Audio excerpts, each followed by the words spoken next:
issued a severe thunderstorm warning for southwestern Hardin County, Illinois, northeastern Pope County, Illinois, northwestern Crittenden County, Kentucky, northern Livingston County, Kentucky, until 3 p.m.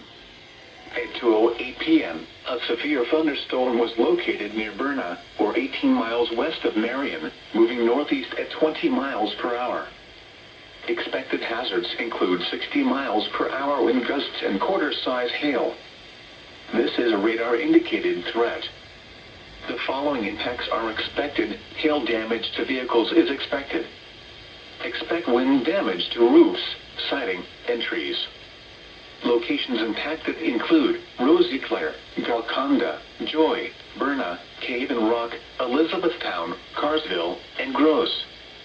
Repeating, a severe thunderstorm warning has been issued until 3 p.m. for the following counties in Illinois, Hardin and Pope, and the following counties in Kentucky, Crittenden and Livingston.